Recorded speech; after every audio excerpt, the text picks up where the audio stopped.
Assalamualaikum teman-teman. Bagaimana kabarnya di rumah? Semoga selalu sehat. Kembali lagi dengan Ustadz Yusuf. Sebelum pembelajaran PAI dimulai, kita bersama-sama berdoa yuk. Sikap berdoa. Tangannya diangkat, kepalanya ditundukkan. Bismillahirrahmanirrahim. Rabbi jidni ilman warzuqni fahman. Oke, pada kesempatan kali ini kita akan belajar tentang surat Al-Kafirun. Nah, sebelum kita mulai pembelajaran lebih jauh, teman-teman, kita akan membaca surat Al-Kafirun bersama-sama beserta artinya. Yuk kita baca bersama-sama. A'udzu billahi minasyaitonir rajim. Bismillahirrahmanirrahim. Qul ya ayyuhal kafirun la a'budu ma ta'budun wa la antum 'abiduna ma a'bud wa la ana 'abidum ma abattum wala antum abiduna ma a'bud lakum dinukum waliyadin. Nah, jadi teman-teman, asal mula turunnya surat Al-Kafirun itu atau asbabun nuzulnya itu ketika kaum kafir Quraisy pada saat itu melakukan berbagai cara untuk menghentikan dakwah Islam, mulai dari menghina, menyiksa, dan menghabisi nyawa sebagian kaum muslimin dengan bengis dan sadis. Semua itu sama sekali tidak memalingkan keimanan umat Islam. Justru semakin hari pengikut Nabi bertambah. Bahkan dua orang terkemuka Quraisy, yaitu ada Hamzah, ada Umar, telah memeluk Islam saat itu. Ibarat mencincang air, apa yang mereka lakukan sia-sia. Kali ini, kaum kafir Quraisy mencari jalan lain dengan cara menawarkan beberapa hal kepada Nabi dan berharap beliau mau mengikuti permintaan mereka untuk menghentikan dakwah Islam. Nah, suatu sore, ketika matahari baru saja terbenam, para tokoh Quraisy berkumpul di Ka'bah.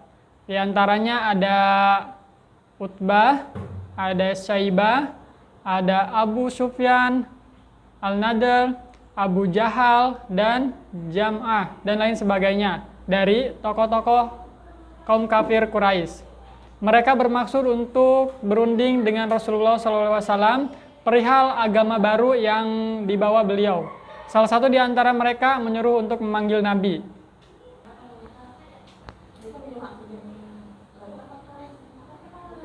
Mendengar jawaban Rasulullah SAW, para tokoh Quraisy itu mendesak beliau dengan berbagai permintaan tidak logis untuk membuktikan kebenarannya. Mereka meminta Nabi SAW agar Allah menggeser gunung dan meluaskan negeri mereka, mengalirkan air melimpah seperti di Syam, menghidupkan Qusay bin Kilab yang nenek moyang mereka, untuk menanyakan perihal agama baru yang dibawanya. Bahkan, salah satu di antara mereka ada yang meminta Nabi supaya membuatkan tangga ke langit. Menaiki tangga itu dan melihat beliau bersama para malaikat yang membenarkannya di langit. Nabi juga diminta agar Allah membuatkan istana yang megah, memberi emas dan perak, agar mereka dapat melihat kelebihan Nabi. Sebab di mata mereka, Nabi hanyalah seorang pedagang di pasar.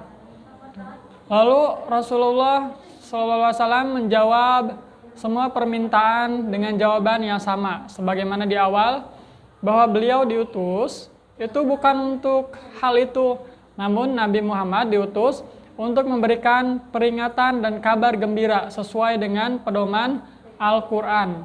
Dan itu terserah pada mereka, mau menerima atau tidak. Lalu mereka meminta agar Allah segera menurunkan azab. Nabi pun menjawab, jika Allah berkehendak, hal itu pasti terjadi. Tuh, kata Nabi Muhammad SAW.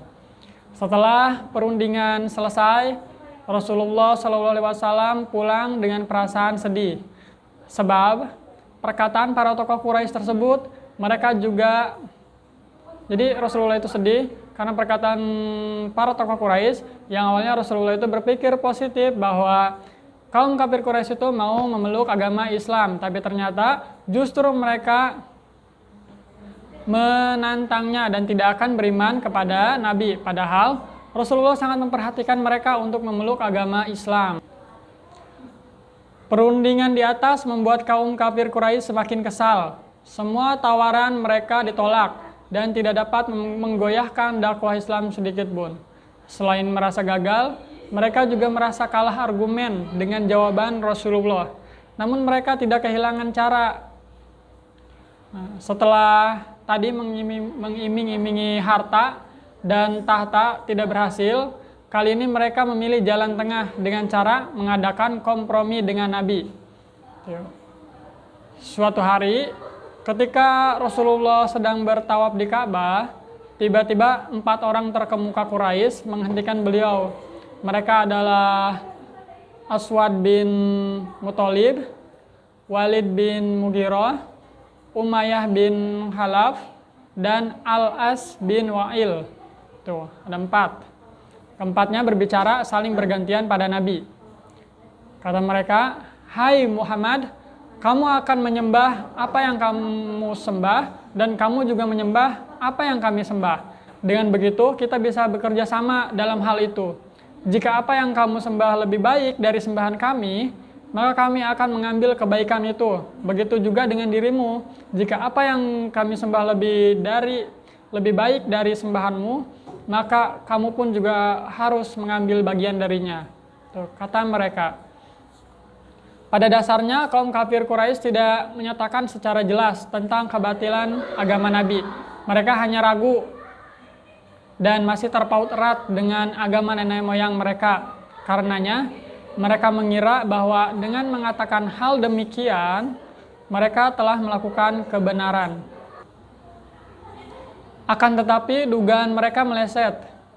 Setelah mereka selesai mengungkapkan keinginannya pada Nabi, Allah menurunkan surat Al-Kafirun ayat 1-6 yang tadi sudah kita baca bersama-sama. Nah, mendengar jawaban Nabi tersebut, mereka sangat kebingungan dan berpikir keras untuk itu. Akhirnya, kaum kafir Quraisy berinisiatif untuk menanyakan tentang Nabi pada bangsa Yahudi. Nah, jadi ceritanya seperti itu, teman-teman. Nah, itu tadi asal muasal turunnya atau asbabun nuzul dari turunnya surat Al-Kafirun. Nah, adapun untuk proyek hari ini, tugas buat teman-teman yaitu menuliskan surat Al-Kafirun di kertas HVS beserta artinya. Jadi untuk proyek pertama ini menuliskan surat Al-Kafirun di kertas HVS beserta artinya. Untuk proyek yang kedua ini teman-teman, jadi nanti teman-teman silakan untuk menghafalkan hadis di rumah tentang bagaimana cara bergaul. Bunyi hadisnya seperti ini, teman-teman. Bisa teman-teman lihat.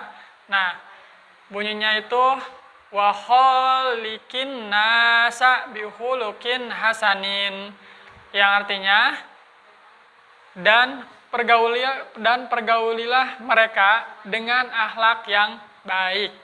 Itu, teman-teman. Silakan teman-teman boleh hafalkan hadis tersebut di rumah. Seperti biasa, nanti di sela-sela pembelajaran PAI nanti akan ada hadis-hadisnya juga yang harus teman-teman hafalkan. Itu selain ada proyek yang berkaitan dengan materi PAI, nanti juga akan ada hadis yang akan teman-teman hafalkan. Tuh. Alhamdulillah, pembelajaran hari ini sudah tuntas. Pastikan dipelajari kembali ya di rumah. Kita tutup pembelajaran dengan membaca hamdalah bersama-sama. Sikap berdoa. Tangannya diangkat, kepalanya ditundukkan. Membaca hamdalah. Alhamdulillahi Rabbil Alamin. Segala puji bagi Allah Tuhan semesta alam. Wassalamualaikum warahmatullahi wabarakatuh.